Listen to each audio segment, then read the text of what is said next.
Hello everyone. सो मैं आचार्य जी की जो पूरे रिकॉर्डेड सेशंस हैं उसमें जो ताओ ते चिंग है उसकी फर्स्ट चैप्टर की सेकंड वर्स की वीडियो। तो उसमें आचार्य जी ने एक बात समझाई कि जो अहंकार है वो हमेशा डरा रहता है। मतलब कि वो अनिश्चितताओं से डरता है। मतलब कोई भी अनएक्सपेक्टेड चीज़ नहीं होनी चाहिए उसके पास। एक कह सकते हैं कि एक बंधा हुआ पैटर्न है कि मुझे ये करना है, ये करना है, ये करना है। मतलब उसकी मान्यता होती है कि ये पर्टिकुलर इस पाथ पे चल के मुझे पूर्णता मिल जाएगी, कंप्लीटनेस मिल जाएगी। और क्योंकि वो अपने आसपास समाज में है ना, ये देखता है कि बहुत सारे लोग इस पाथ पर चल रहे हैं और बहुत सारे लोग इस पाथ पर चल के पहुंचते हैं, तो फिर वो क्लेम करते हैं कि उनको खुशी मिल गई, उनको वो फुलफिलमेंट मिल गया, वो कंप्लीटनेस मिल गई। तो उसको एक सहारा सा लगता है। मतलब उसको एक कॉन्फिडेंस आता है उस बात में कि हाँ, हो सकता है। क्योंकि इतने सारे लोग जब ये काम कर रहे हैं और ये काम करने के बाद जितने भी साल लगते हैं ये काम करने में, उसको कंप्लीट करने के बाद वो ये क्लेम करते हैं कि मुझे फुलफिलमेंट मिल गया। तो क्या पता ये बात सही ही हो, क्योंकि इतने सारे लोग तो बेवकूफ़ नहीं हो सकते। इतने सारे लोग कर रहे हैं तो कुछ ना कुछ तो इसमें सच्चाई होगी। तो इसीलिए जो जब भी अहंकार जन्म लेता है, जन्म से लेके ये प्रक्रिया शुरू हो जाती है कि समाज में जो तय किए हुए ढर्रे हैं, ज़्यादातर वो उन्हीं का चुनाव करता है। उनमें से ही किसी एक या दो का वो चुनाव करता है। और कभी भी ये नहीं सोचता कि बंधे बनाए जो समाज के ढर्रे हैं उससे अलग करके कुछ देखा जाए। क्योंकि उसे डर लगता है कि मैं कुछ अलग करके देखूँगा तो उसमें इतना टाइम लगेगा, उसमें अच्छा खासा टाइम लगेगा और कुछ नहीं पता कि मुझे पूर्णता मिले या नहीं मिले। जबकि यहाँ पर समाज में इतने सारे लोग हैं जो ये बात क्लेम कर रहे हैं कि हमारे तरीके पे चलो, हमारे तरीके पे चलो, इससे पूर्णता तुम्हें पक्का मिल जाएगी। तो वो डरता है ना, कि कुछ भी नया करके देखा, कुछ नहीं पता कि मेरे साथ क्या हो जाए, है ना। ऐसा भी हो सकता है कि जो मेरे पास जितना अभी है वो भी छिन जाए, है ना। इससे अच्छा यही कर लो, कम से कम जितना मेरे पास है वो उतना तो बचा रहेगा। इससे अच्छा समाज की ही बात सुन लो।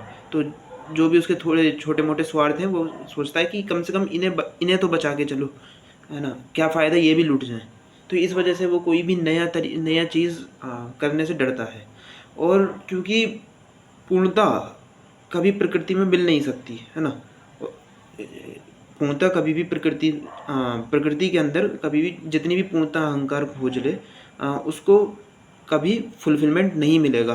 तो इसीलिए समाज के तरीके पे वो चलेगा तो, है ना। और बाद में ये झूठ भी बोल सकता है कि पूर्णता मिल गई, पर सच्चाई यही रहेगी कि पूर्णता कभी मिली नहीं। लेकिन अगर वो कुछ अलग ट्राई करता, वो कुछ मतलब वो इतनी हिम्मत दिखाता कि कुछ नया ट्राई करे, है ना, कुछ अलग ट्राई करे, तो इसकी संभावना थी कि उस नए ट्राई करने में कहीं न कहीं से उसे इस बात का रियलाइज़ेशन होता कि मैं जो ये बाहर भाग रहा हूँ, बाहर की तरफ भाग रहा हूँ, कहीं ऐसा तो नहीं कि इसी में कुछ गड़बड़ है।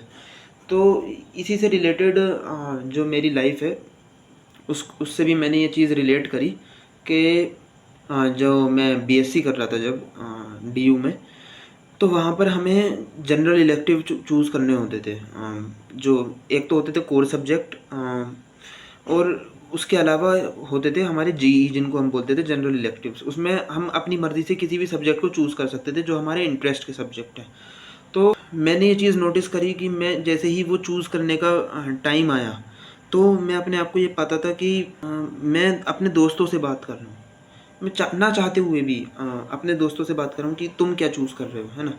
तो उससे क्या होता था कि अब मुझे दिख गया कि इतने सारे लोगों ने 20-25 लोगों ने ये पर्टिकुलर सब्जेक्ट चूज़ कर लिया। तो हर बार यही हुआ है कि जिस पर्टिकुलर सब्जेक्ट की तरफ मेरे दोस्त गए हैं, उसी सब्जेक्ट की तरफ मैं भी चला गया। क्योंकि वो भीड़ में एक सिक्योरिटी वाली फीलिंग आती थी कि अगर ये सब्जेक्ट भारी भी हुआ तो कोई ना कोई किसी न किसी दोस्त से एग्ज़ाम टाइम में मदद मिल ही जाएगी, कि कोई कोई चीज़ शेयर कर देगा, कोई कोई प्लेलिस्ट शेयर कर देगा। बट अगर मैंने कोई ऐसा सब्जेक्ट चुन लिया जिसमें मेरा कोई दोस्त ही नहीं है, तो फिर और वो हार्ड निकला, तो फिर दिक्कत हो जाएगी। और मतलब क्या नाम है, कोई चीज़ कोई सपोर्ट नहीं होगी कि कहाँ से पढ़ें, कैसे पढ़ें, है ना? जब बहुत सारी भीड़ होती है तो उसमें एक सिक्योरिटी वाली फीलिंग आती है। और दूसरी बात ये भी थी कि इससे मुझे पता चला कि मैं उस सब्जेक्ट से प्यार करता ही नहीं था। मैं उस सब्जेक्ट को बस इसलिए कर रहा था कि क्योंकि जो मेरा कोर्स स्ट्रक्चर है जिसने भी बनाया है, उसमें उसने ये ऑब्लिगेशन डाल ही दी है कि तुम्हें जीई करनी ही करनी है। क्योंकि अगर मैं लव से, प्यार से किसी सब्जेक्ट को चूज़ करता तो फिर मैं वो ये चीज़ देखता ही नहीं कि वो कितनी हार्ड है या कितनी ईज़ी है। ये मैटर ही नहीं करता। अगर मैं कोई चीज़ बाय हार्ट चूज़ कर रहा हूँ तो फ़र्क ही नहीं पड़ता कि वो कितनी हार्ड है या कितनी ईज़ी है। अब लियोनार्डो डा विंची हैं या कोई भी अच्छा आर्टिस्ट है, उसकी आर्ट को हम कह सकते हैं कि जो नया है वो कह सकता है कि ये बहुत हार्ड है। बट जो वो आर्टिस्ट है उसको इस बात से थोड़ी फ़र्क पड़ता है। वो तो क्योंकि उस चीज़ से प्यार करता है तो उसे इस बात से कोई लेना देना ही नहीं है, उसे तो बनाना ही है। तो इससे मुझे ये भी पता चला कि मैं उस सब्जेक्ट से प्यार नहीं करता था, मुझे उस सब्जेक्ट को बस पास करना था। मुझे उस सब्जेक्ट को बस फॉर्मेलिटी के लिए कि दिखाने के लिए कि हाँ, मैंने ये सब्जेक्ट किया है, अब मुझे डिग्री मिल जाए, बस इसलिए करना था। वरना मैं ऐसे सब्जेक्ट चूज़ नहीं करता जो ईज़ी हैं। मैं ऐसे सब्जेक्ट चूज़ करता जिनसे मैं प्यार करता हूँ, no matter if whether they are easy और नॉट। सो ये 2 बातें मुझे रियलाइज़ हुई कि एक तो कि मैं उस सब्जेक्ट से प्यार नहीं करता था, इसीलिए मैंने हमेशा ईज़ी सब्जेक्ट की तरफ भागा। और दूसरा कि उस ईज़ीनेस के चक्कर में मैंने ये देखा कि भीड़ किस तरफ ज़्यादा है, ताकि अगर कोई परेशानी हो तो सपोर्ट मिल सके। ये दोनों ही एग्ज़ाम्पल्स हैं ईगोइक एक्शन के, कि जहाँ पर आत्मज्ञान नहीं है, कोई पता नहीं है, बस अंधेपन में हम करे ही जा रहे हैं कि क्या पता यहाँ से पूर्णता मिल जाए, क्या पता इस जगह से पूर्णता मिल जाए, और भीड़ के पीछे चल रहे हैं क्योंकि भीड़ के पीछे चलने में सिक्योरिटी लगती है। तो यही जो मेरा आत्मावलोकन था, जो मैंने सेशन देखा था आचार्य जी के जो रिकॉर्डेड सेशन से, उससे मुझे ये बात शेयर करनी थी। धन्यवाद।